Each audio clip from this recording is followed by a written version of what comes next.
Concept education. आज हम लोग अपने लेक्चर में कुछ आर्मेचर रिएक्शन जो सिंक्रोनस जनरेटर्स की होती हैं सिंक्रोनस मशीन की, उसके बारे में डिस्कस करेंगे। Armature reaction in the synchronous machine.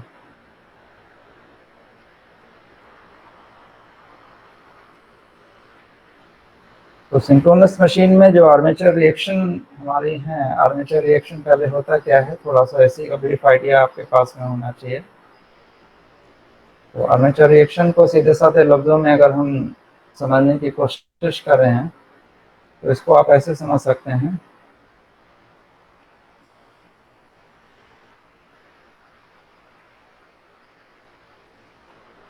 ये एक साहब हैं,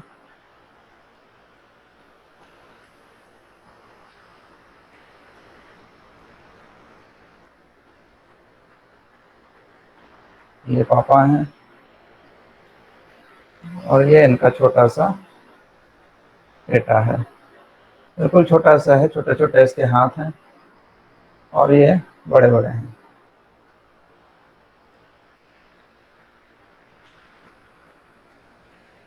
तो पापा का ये बेटा है, यानी बेटा के ये पापा हैं।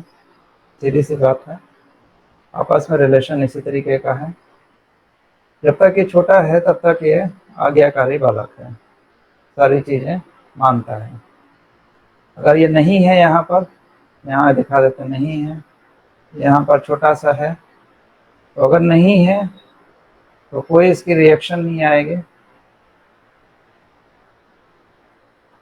Reaction less. इस कंडीशन को हम लोग बोलेंगे नो लोड, यानी करंट जो है वो है ही नहीं, नो करंट। दूसरी कंडीशन जो हमारी आ जाएगी वो छोटा है। जैसे ये छोटा होगा तो जब पापा डांटेंगे या कोई बात कहेंगे तो ये कहेगा नहीं, हमको ये चाहिए। जिद करने लग जाते हैं बच्चे, थोड़ी थोड़ी अपनी रिएक्शन देने लग जाते हैं। बच्चे जैसे जैसे बड़े होते हैं वैसे वैसे अपनी चीज़ मनवाने की कोशिश करते हैं।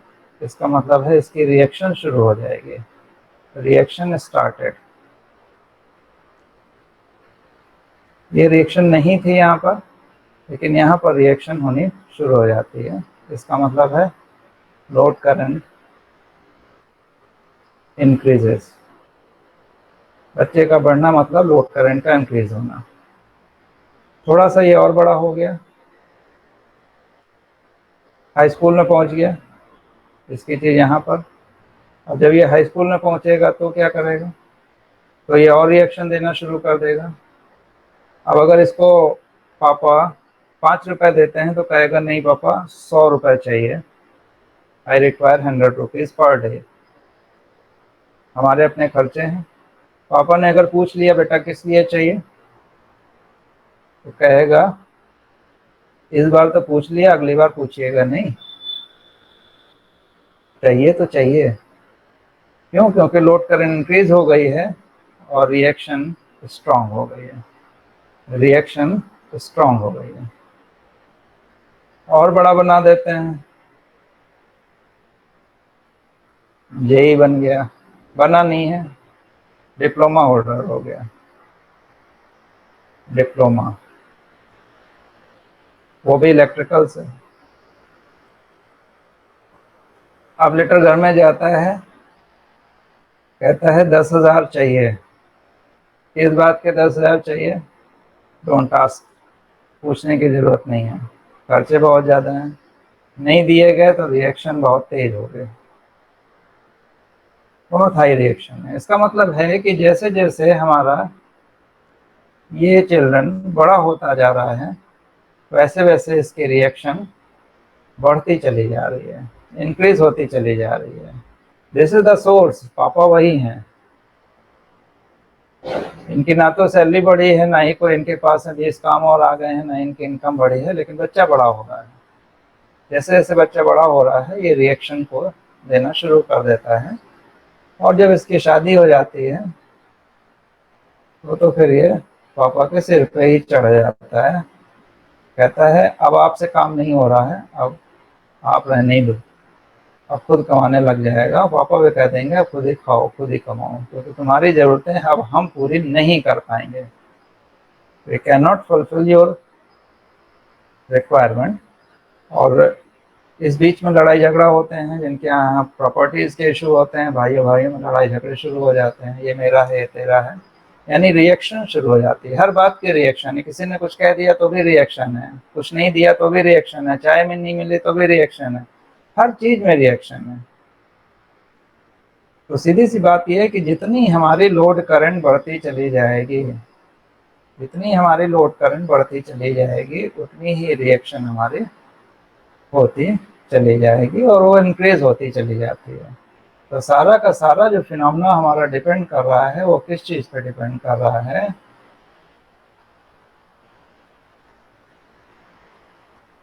ये आर्मेचर रिएक्शन को अगर हम देखें तो किसी भी जनरेटर से, जनरेटर का मतलब होता है सोर्स जो जनरेट करे, क्या जनरेट करेगा? इंड्यूस्ड ईएमएफ, ईएमएफ जनरेट करेगा, ईएमएफ जनरेट करेगा। इस ईएमएफ जनरेट करने से होगा क्या? करंट डेवलप होगी। अगर वोल्टेज जनरेट होगा तो क्या डेवलप होगी? करंट डेवलप होगी। और करंट के डेवलप होने से जैसे जैसे करंट ये बढ़ेगी, वैसे वैसे हमारी क्या चीज बढ़ेगी? रिएक्शन बढ़ेगी। अब ये करंट जो डेवलप होती है, ये डेवलप होती है आर्मेचर में। इसमें करंट डेवलप हो उसको बोलते हैं आर्मेचर। और इसी करंट की वजह से क्या है? रिएक्शन है। तो इसको हम लोग प्लस कर देते हैं, तो टोटल ये बन जाता है आर्मेचर रिएक्शन। Armature reaction. तो आर्मेचर रिएक्शन में बेसिकली क्या है कि जब हम किसी इंड्यूस्ड ईएमएफ को जनरेट करते हैं, पहले देखिए जब हमारे एक सोर्स होता है, सोर्स का मतलब है कि हमारे पास में कुछ भी नहीं है, लेकिन हम घुमा करके या फ्लक्स की कटिंग करके या अकॉर्डिंग टू फैराडे लॉ या किसी भी वजह से ईएमएफ को जनरेट कर लेते हैं, ईएमएफ को जनरेट कर लेते हैं। तो जब ईएमएफ को हम किसी भी तरीके से जनरेट करें तो ये जनरेशन हो गया हमारा सोर्स। अब ये सोर्स से हमारी जो करंट डेवलप हुई है, इसको हमने जनरेट किया है इसी वजह से कि करंट डेवलप हो। तो जब ये करंट डेवलप होती है तो इसके करंट के डेवलप होने से जैसे जैसे लोड बढ़ता है, करंट हमारी ज़्यादा से ज़्यादा होती है, तो ये करंट अपनी एक रिएक्शन देती है।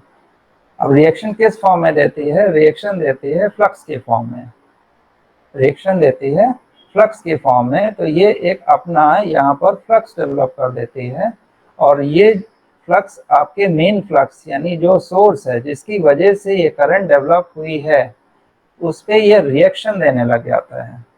यानी एक तो हमारा मेन फ्लक्स हो गया जो सोर्स का होगा, जिसकी वजह से हमारी ये ईएमएफ जनरेट होगी, फैराडे लॉ जिसमें लगेगा, उसका एक मेन फ्लक्स होगा। बिना फ्लक्स के तो हमारी करंट डेवलप नहीं हो सकती है। तो फ्लक्स ये होगा मेन फ्लक्स, और इस मेन फ्लक्स में कटिंग की वजह से, कटिंग ऑफ द फ्लक्स की वजह से, according to the Faraday law की वजह से जो ईएमएफ जनरेट होगा उससे करंट जनरेट हुए। और जब ये करंट जनरेट हुए तो इसने अपने चारों तरफ एक फ्लक्स को डेवलप कर दिया। ये जो फ्लक्स हमारा डेवलप हो जाएगा इसी को हम लोग बोलते हैं phi A R, phi A R यानी आर्मेचर रिएक्शन। अब ये फ्लक्स हमारे मेन फ्लक्स को या तो ये वीक करेगा या ये स्ट्रॉन्ग करेगा, या ये स्ट्रॉन्ग एंड वीक करेगा, या ये वीक एंड स्ट्रॉन्ग करेगा। यही तो हमारी पॉसिबिलिटी हो सकती है, या तो ए होगा या बी होगा या सी होगा या डी होगा। या तो ये बच्चा हमारे अपनी बात को फॉलो करेगा, पापा के अकॉर्डिंगली चलेगा, तो फादर भी कहेंगे कि हाँ ठीक है बहुत बढ़िया, या उसके अगेंस्ट में जाएगा, अगेंस्ट में जाएगा तो हमारा टोटल ओवरऑल फ्लक्स वीक हो जाएगा। या हो सकता है डिफरेंट ओपिनियन रखे, तो डिफरेंट ओपिनियन में कभी वो आपके फेवर भी हो सकती है, कभी वो आपके अगेंस्ट में भी हो सकती है। या हो सकता है वीक पार्ट ज़्यादा हो, स्ट्रॉन्ग पार्ट ज़्यादा हो। तो ये कई तरीके के ऑप्शंस इसमें बनेंगे। तो ये जो फ्लक्स हमारा है, ये फ्लक्स जनरेट हो रहा है, it depend on the current, depend on current. तो यहाँ इतने डिस्कशन से हमें ये चीज समझ में आ गई कि अगर करंट ना हो तो क्या ये फ्लक्स होगा? नहीं होगा। अगर करंट नहीं है तो ये फ्लक्स नहीं होगा। ये फ्लक्स नहीं होगा तो आर्मेचर रिएक्शन ही नहीं होगी। तो आर्मेचर रिएक्शन होने के लिए जो नेसेसरी कंपोनेंट है वो है करंट। तो लोड लगाएंगे तभी आर्मेचर रिएक्शन है। खाली मशीन को आप रोटेट करा रहे हो तो आर्मेचर रिएक्शन का कोई कॉन्सेप्ट वहां पर नहीं आएगा। और ये जो आपका extra generation of the flux हुआ है, this is because of the current. ये मेन फ्लक्स को डिस्टॉर्टेड करेगा, उसकी वेवफॉर्म को भी चेंज करेगा और इस पर डिस्टॉर्शन पैदा करेगा। अब इसको समझने के लिए इसमें सिंक्रोनस मोटर्स और मशीन में जो हमारा आर्मेचर रिएक्शन का इफेक्ट है वो 3 पार्ट में डिवाइड किया जाता है। Effect of armature reaction in synchronous machine.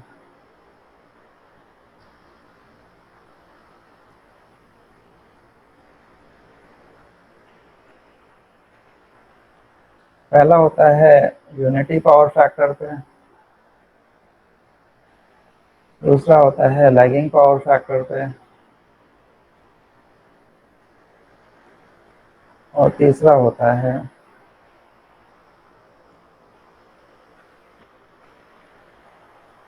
Leading power factor.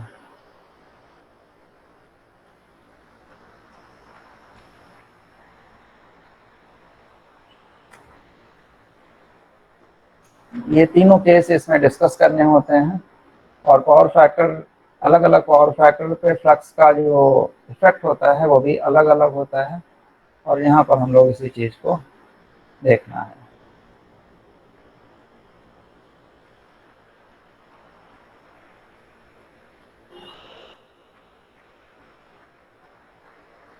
अब इसको फर्दर देखने के लिए यहाँ पर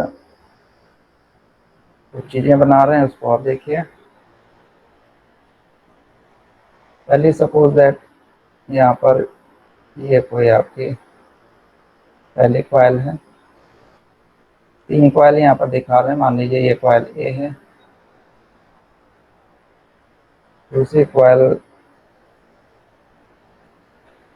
इससे 120 डिग्री पर होगी,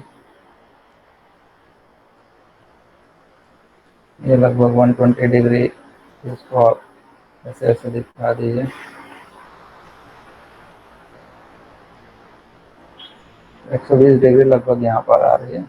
दूसरी कॉइल बी वाली यहाँ पर हो गई, और तीसरी कॉइल सी वाली आपकी यहाँ पर हो जाएगी 240 डिग्री पे। 3 कॉइलें हैं, 3 फेज होते हैं, 3 कॉइलें हैं। अब सपोज दैट कि इसमें हमारा पहला जो आपका रोटर है वो हम 2 पोल की मशीन को ले लेते हैं। रोटर हमारा इस तरीके से है यहाँ पर।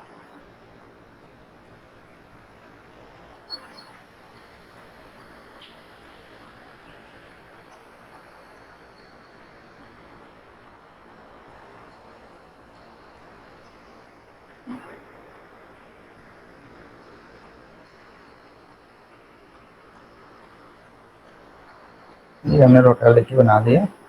इसको ले लेते हैं नॉर्थ पोल और इसको ले लेते हैं साउथ पोल। ये फेज ए की तरफ सबसे ज़्यादा है, जो इसका पोल है वो किधर है?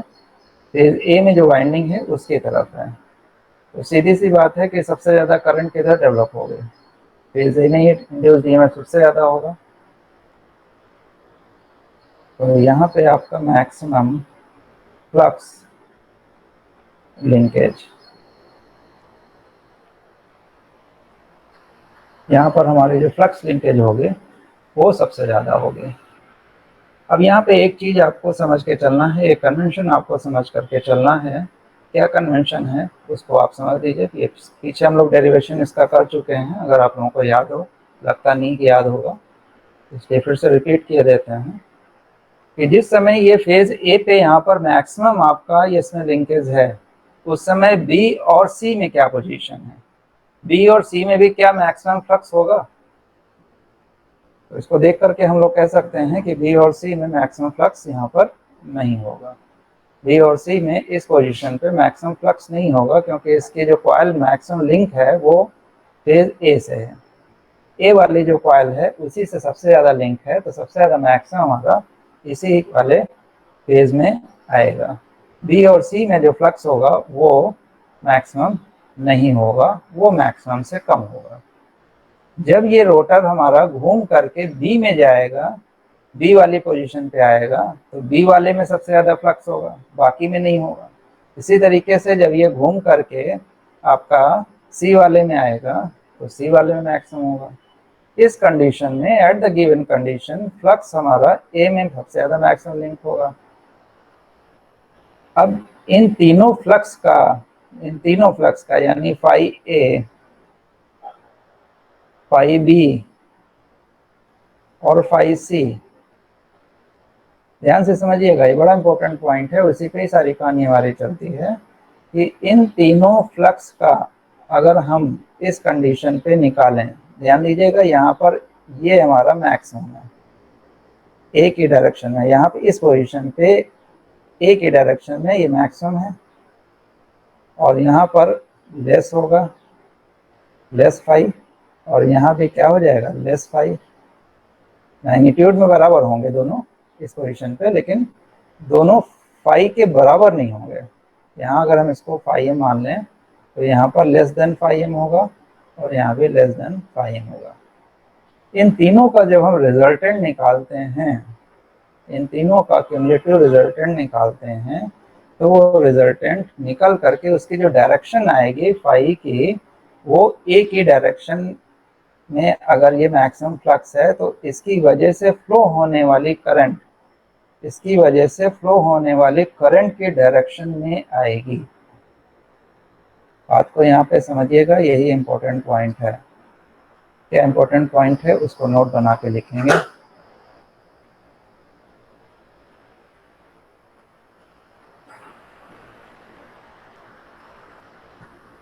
नोट, इन पॉलीफेज, पॉलीफेज की बात हो रही है, पॉलीफेज में थ्री फेज भी आता है। द रिजल्टेंट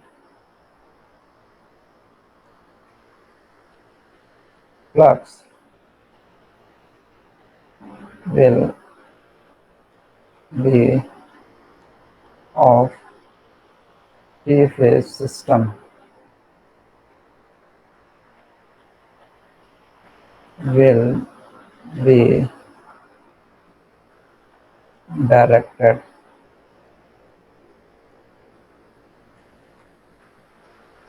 where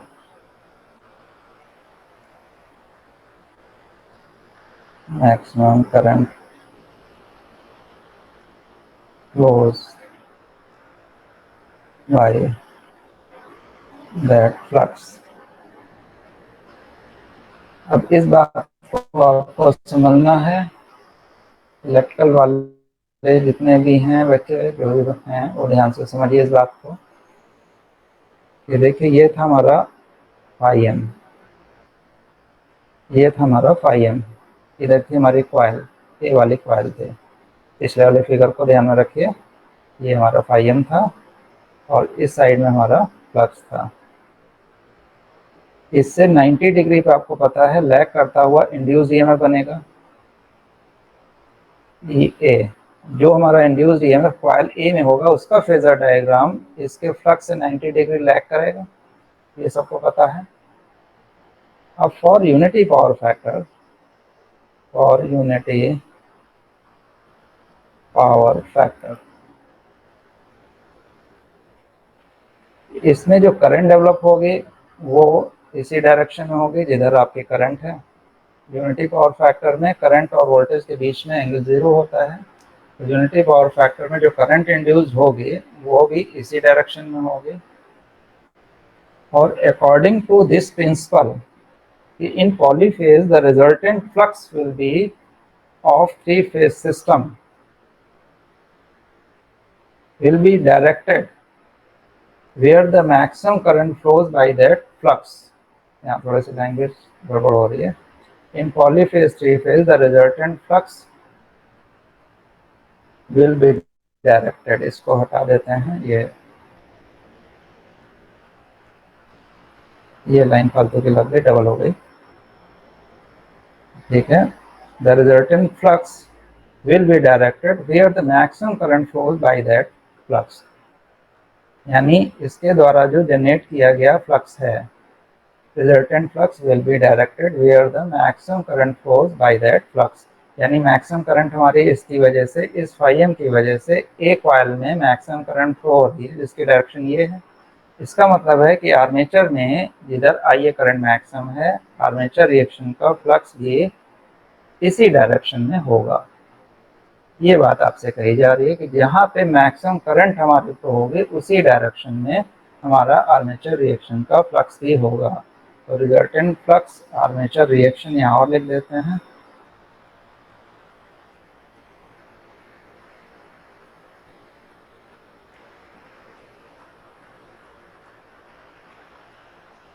ये किस डायरेक्शन में होगा? ये उस डायरेक्शन में होगा जिधर इसकी मैक्सिमम करंट फ्लो कर रही है। ये आपको ध्यान में रखना है। एक बार फिर से रिपीट कर देते हैं। पहली बार समझने में थोड़ा सा हैवीनेस लगेगी, एक बार समझ में आ जाएगा तो दिक्कत नहीं होगी। ये हमारी पोल की डायरेक्शन है, इस डायरेक्शन में मैक्सिमम फ्लक्स है। तो पहला तो आपको बस ये देखना है कि जिधर मैक्सिमम फ्लक्स है वो कॉइल ए की डायरेक्शन है। कॉइल ए यहाँ पर है। कॉइल ए में जो भी हमारे करंट डेवलप होगी, उसकी डायरेक्शन फ्लक्स की डायरेक्शन से 90 डिग्री होती है। ये ट्रांसफार्मर में मैंने आपको पढ़ाया है, फैराडे लॉ से प्रूफ किया है कि जो फ्लक्स है, जो इंड्यूस वोल्टेज है, वो 90 डिग्री लैग करता है। तो ये अगर आपका फ्लक्स इस डायरेक्शन में है तो ये जो इंड्यूस वोल्टेज होगा वो इसे लैग करेगा, और यूनिटी पावर फैक्टर होने की वजह से करंट भी उसी डायरेक्शन में होगी। According to the principle of generation of the flux, किसी भी पॉलीफेज मशीन में जिधर हमारा पोल है, या तो सब तरफ पोल हो तो सब तरफ इक्वल होगा, अदरवाइज जिधर भी हमारा पोल है, इस साइड हमारा पोल है तो इधर का फ्लक्स मैक्सिमम होगा। इससे जो करंट हमारी ए वाली कॉइल में है वो मैक्सिमम फ्लो करेगी। किस डायरेक्शन में फ्लो करेगी वो डायरेक्शन आपको नेक्स्ट इसमें दिखाया जा रहा है। ये ऊपर के डायरेक्शन में फ्लो करेगी, उसी डायरेक्शन में आर्मेचर रिएक्शन का फ्लक्स आएगा, और इसकी वैल्यू जो आती है वो 3/2 पाई एम आती है। 3/2 पाई एम आती है। ये वैल्यू फिक्स रहती है। इंडक्शन मोटर में भी आपने देखा 3/2 पाई एम फिक्स रहती है, यानी 1.5 पाई एम। बस इसकी डायरेक्शन ध्यान रखिए, ये होती है। इतनी चीज अगर आपने समझ लिया तो अब दूसरी चीज को समझने में बहुत आसानी हो जाएगी। ये पहला वाला हो गया। अब दूसरे फैक्टर को समझिए। अब यहीं पे अगर हम ले लेते हैं फॉर 0 पावर फैक्टर लैगिंग,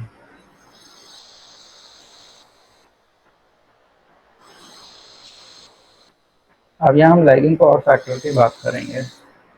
अब देखिए सेम इसमें सब लोग जो ध्यान से सुनिए, इसमें सेम पोजीशन लेंगे। अब क्या होगा कि यहाँ पर हमारा फाइव इसी डायरेक्शन में है, हमने कोई चेंज नहीं किया, ये ए डायरेक्शन में ही है, कॉइल ए ही है हमारे ये। इसमें जो इंड्यूस वोल्टेज होगा वो इससे 90 डिग्री होगा, ये आपको पता है। इंड्यूस वोल्टेज ये कॉइल में 90 डिग्री का होगा। लेकिन करंट इसमें क्या कह रहा है कि 0 पावर फैक्टर लैगिंग, यानी 90 डिग्री लैग करेगी किससे? इंड्यूस वोल्टेज से। तो इसका मतलब है कि जो करंट की डायरेक्शन होगी वो आपके ये हो जाएगी। ये एंगल क्यों आया? 90 डिग्री लैगिंग की वजह से। अब ये अगर इधर की तरफ आ रही है तो अकॉर्डिंग टू दिस प्रिंसिपल इसका भी जो फाई ए आर होगा वो भी आपका इस डायरेक्शन में आएगा, क्योंकि इसकी मैक्सिमम करंट की डायरेक्शन क्या है? दिस। तो यहाँ पर ये वाला जो हमारा मेन फ्लक्स है वो इस डायरेक्शन में, फाई ए आर है इस डायरेक्शन में। तो नेट फ्लक्स क्या हो जाएगा? नेट फ्लक्स हो जाएगा phi M minus phi A R. इसका मतलब है ये वीक हो जाएगा, यानी डीमैग्नेटाइजिंग इफेक्ट। नेट फ्लक्स हमारा, इसका नेचर कैसा हो गया, इसका नेचर हो गया डीमैग्नेटाइजेशन। एरो हटा दें, नहीं तो आप लोग एरो से कंफ्यूज होगे। डीमैग्नेटाइज, ये हमारे मेन फ्लक्स को कमजोर कर रहा है। फाई हमारा इधर के लेफ्ट डायरेक्शन में है और फाई राइट के डायरेक्शन में आ गया, ये हमारे मेन फ्लक्स को कमजोर कर रहा है, वीक कर रहा है। पहला वाला जो केस है, पहले वाले केस को हम लोग बोलेंगे क्रॉस मैग्नेटाइजिंग। ये जब 90 डिग्री पे होता है तो इसको बोलते हैं क्रॉस मैग्नेटाइजिंग।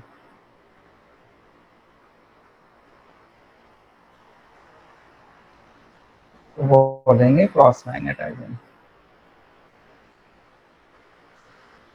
तो पहला केस जो यूनिटी पावर फैक्टर में आया वो क्रॉस मैग्नेटाइजिंग। जो हमारा दूसरा केस आया उसमें हमारा डीमैग्नेटाइजिंग इफेक्ट। और तीसरे केस को अगर हम देखें तो तीसरे केस में जब हम लोग तीसरे केस में लेंगे उसी वाला केस में zero power factor. Zero power factor इसलिए ले रहे हैं ताकि 90 डिग्री एग्जैक्टली आपको पता हो जाए। तो जीरो पावर फैक्टर और leading, zero power factor leading. तो यहाँ पर अगर हम मेन फ्लक्स को इधर बनाएं, फाई एम, मेन फ्लक्स को आपने इधर बनाया जिससे 90 डिग्री पे ये आ जाएगा, और यहाँ पर करंट आपको लीड करते हुए दिखानी है। तो करंट जब आप लीड करते हुए दिखाएंगे तो करंट हमारी आई इस डायरेक्शन में आ जाएगी, आई की करंट हमारी इस डायरेक्शन में आ जाएगी, 90 डिग्री ये लीड करेगा। और चूंकि phi A R maximum current की डायरेक्शन में होता है तो फाई ए आर भी इधर ही आ जाएगा। तो ये इसको क्या कर रहा है, इनहेंस कर रहा है। It is the additive effect, additive effect, यानी यहाँ पर स्ट्रॉन्ग हो जाएगा, स्ट्रॉन्ग फ्लक्स। इसको बोलते हैं magnetisation effect, magnetisation effect.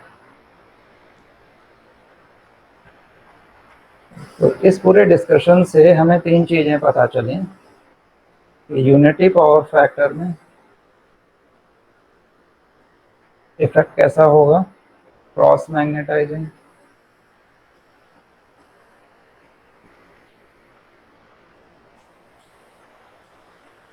Lagging में,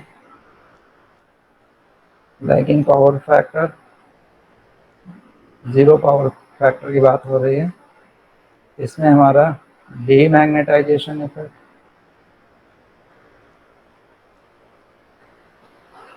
और तीसरा हमारा लीडिंग पावर फैक्टर, ये भी जीरो पावर फैक्टर है, इसमें हो गया magnetisation effect.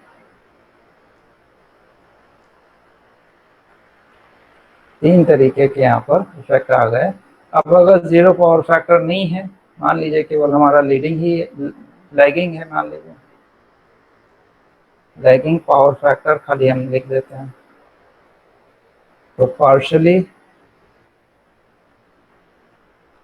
Cross magnetising plus demagnetising.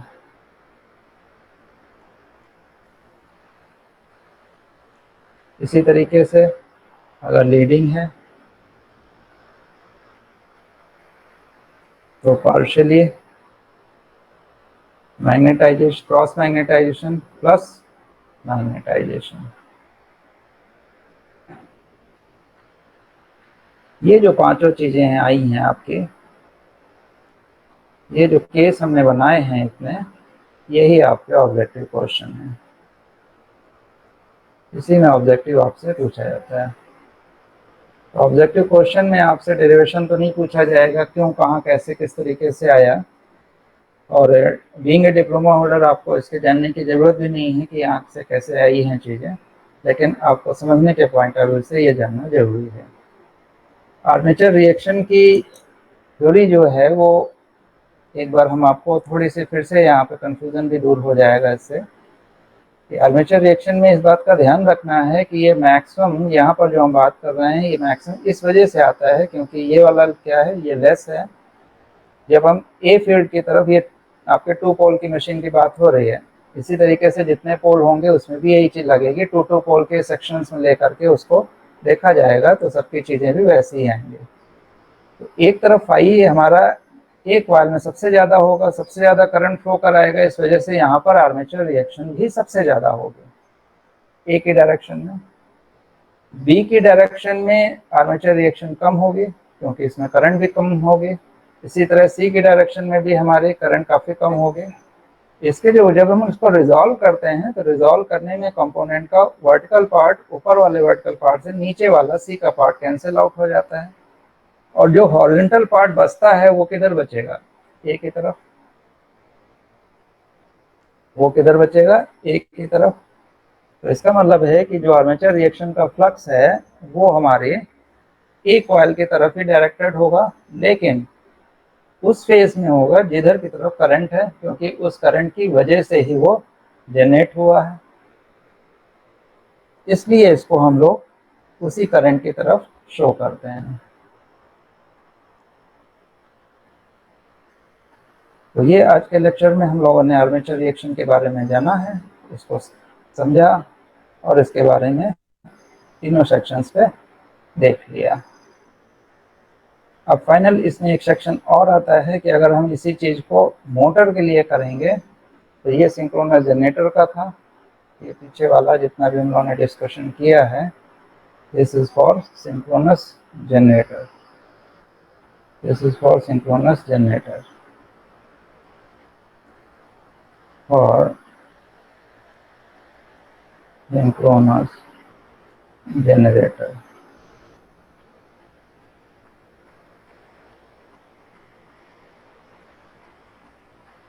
और फॉर मोटर और सिंक्रोनस मोटर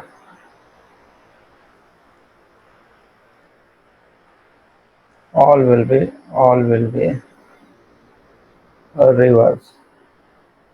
रिवर्स कर देना है।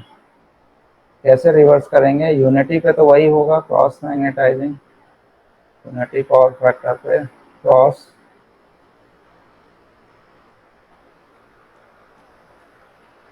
लैगिंग पावर फैक्टर पे जो आया था वो डीमैग्नेटाइजिंग इफेक्ट आया था, यहाँ पर मैग्नेटाइजिंग इफेक्ट।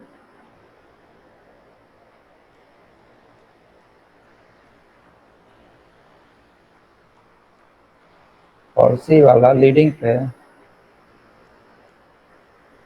हमारा आ जाएगा डीमैग्नेटाइजिंग।